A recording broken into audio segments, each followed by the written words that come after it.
If you don't know the algorithm, you're screwed, period. That's why it takes so long to solve the Rubik's Cube on your own. So today, big picture, understanding what does it really take, okay, to build a successful business. And for me, a successful business is not one that you have to work in every single day.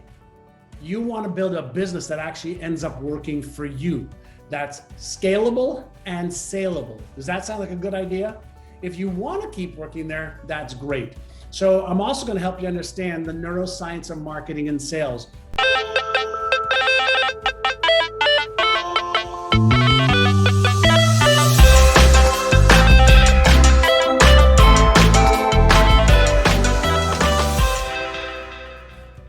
Hey, this is John Assaraf, CEO of NeuroGym.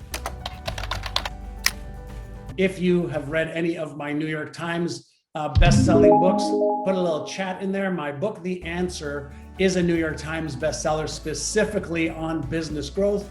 My newest book, Inner Science, The New Science to Unlock Your Brain's Hidden Power, is the #1 on Amazon, and having it all was New York Times bestseller as well.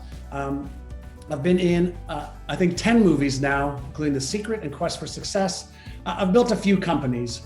NeuroGym, my current company, Bamboo.com, we took public, which was the largest virtual tour company in the world. If you ever saw virtual tours on the internet, or the Mars rover that's up on Mars now, we had developed the virtual tour technology for that. I built Remax, Life Success Institute, and I also had one huge failure that I learned a lot from. So I'll bring you both the successes and the failures. One of the things that I just see all over the world, I've worked with at least 10,000, if not 15,000 business owners. One of the things that I have noticed is consistent and rampant is people have products or services that they love, a business that they're really passionate about, but they really don't understand all the moving pieces of what they need to know and do to build a successful business. So I'm going to show you that. I'm going to show you the marketing and sales from a neuroscience or psychology perspective, and from a selling perspective, so that you can sell more, because you are selling to people's brains. And so we're going to go deep into that. All right. So let me share with you the big picture. The thing that I'm going to assume is that you have a product or service that people want or need. Would that be accurate? Just give me a show of hands. You have a product that people want or need. Here is one of the biggest mistakes that most people make. And I'm going to talk to you about neuromarketing and neurosales. When we are marketing, we have to first start thinking about marketing to one person, not everybody, one person.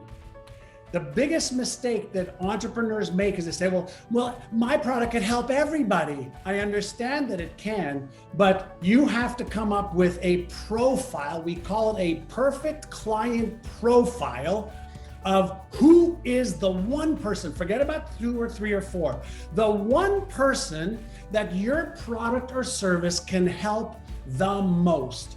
Is it a male, a female, transgender, gay, 10-year-old, 15-year-old? Who is this person that your product or service is like, oh my God, they want and need what I have? Does that make sense first and foremost? So the first thing you must do, and yes, you can have more than one profile, but before you focus on more than one profile, you have to speak to one person.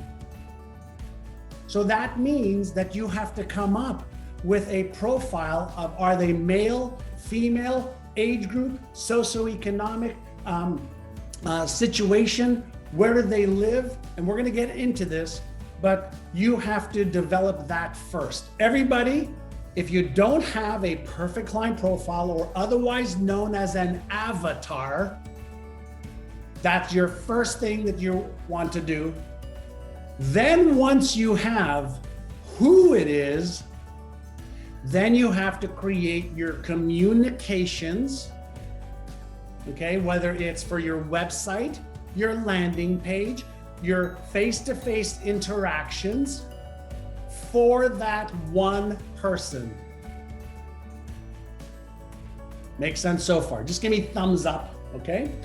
And your communications in marketing specifically is, do you have an elevator pitch for that person? Do you have a main hook for your headlines, for your website, for your postcards, for your radio, for your television? Everything stems from your ideal client profile. You have to speak to one person. Do you have a unique selling proposition? And a unique selling proposition is the single biggest benefit that your program has, your product has, your service has over your competition. So for example, Domino's Pizza said, fresh hot pizza in 30 minutes or it's free. That was their USP.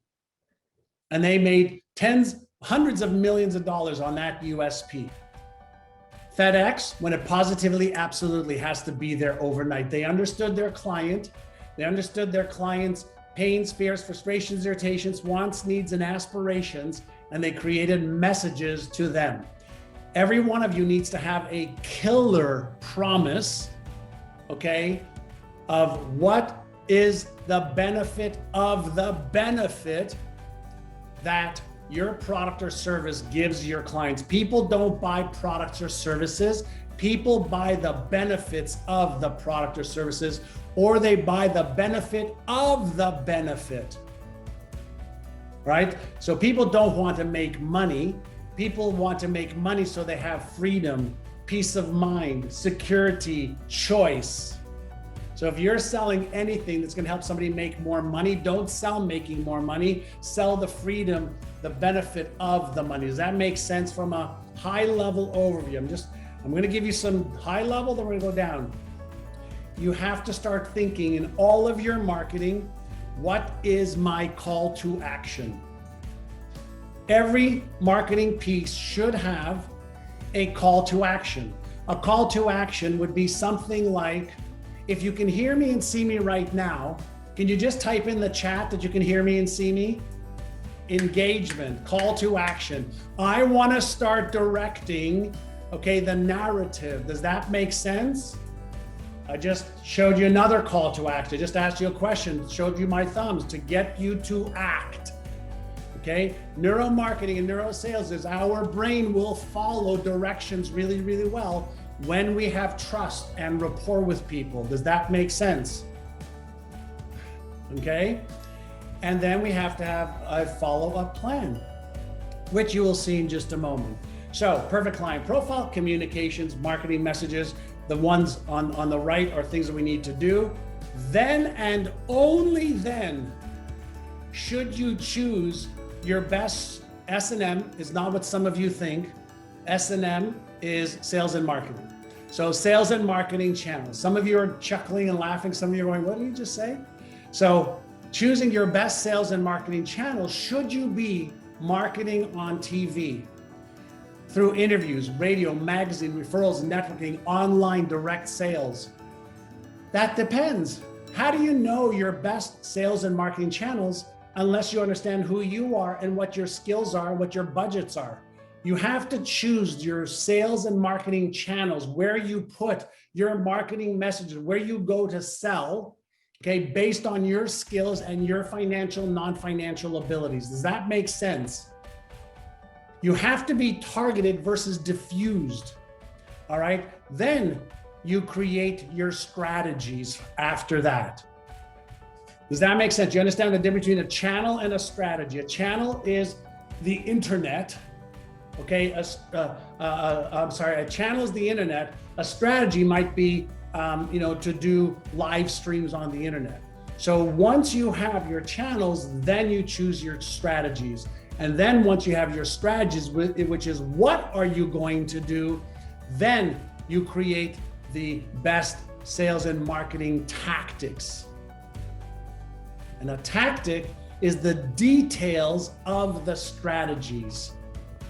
Is this fundamentally making sense? I want to show you the big picture, and I'm going to break it down so you go, okay, as a CEO, I have to figure this stuff out. This is your Rubik's Cube, right? And I'm going to break it down for you, but we want to go big to small, all right? Now, once you have that, then we want to look at step number 1 on this page over here. Then once you know where you are going to be doing your marketing and what are the tactics you're going to be using, then you have to start focusing on how am I going to generate leads. Right now, in some of the training that I've done beforehand, I asked everybody, why do you breathe? Like, why do you need air? Like, why? Because that's the only way you're going to stay alive, right? Well, I want you to understand something. As a business owner, as a CEO, every single day, somebody on your team needs to be thinking about this sales process. How are we generating leads today, this week, this month, this quarter? Why? It's the oxygen that starts the spark for everything else. Without number 1, you cannot do anything else. You're basically using the drug of choice to build your business. Can anybody tell me what the drug of choice? Hopium, right? Hopium is the drug of choice for most business owners. So your job as a CEO, okay? First and foremost, my perfect client profile, the right communications, the channels I'm going to be marketing and selling in, the strategy and tactics I'm going to be using, and I'm going to be focusing on generating leads every day, every week, every month. If I don't figure this out, I'm constantly going to be in a cash flow struggle. Listen, the other thing you have to understand, you don't have to do the lead generation. You just need to know that lead generation must happen. So then once we have lead generation, then we want to make sure that those leads are qualified. And we can qualify through consultation, we can qualify through application, we can qualify through quizzes, we can qualify through getting people to jump through hoops, we can qualify a variety of different ways. Because for every 100 people that you get into your orbit, you can start qualifying with your marketing communications, right? So let me just show you this. There's almost nobody here that isn't a business owner or somebody that isn't about to or serious about starting a business, right? We qualified that right in the beginning. Right in our ads, in the videos, we qualify, we know who you are. So what you want to do in all of your marketing is you want to qualify as early as possible to make sure that these are people that are serious about solving their problems, serious about achieving their goals, serious about overcoming obstacles and their pains and their fears and frustrations, irritations as they move towards their wants, needs, and aspirations. Does this make sense? So the framework is we are going to generate leads to a qualified audience, and we're going to create processes to do that for leverage. Then once we have the lead that's qualified, then we create call to actions for them to move forward. Then we create irresistible offers. How many of you thought, okay, you're going to learn with John Assaraf and NeuroGym for free? And I think that's an irresistible offer compared to the $5,000 an hour I charge my private client.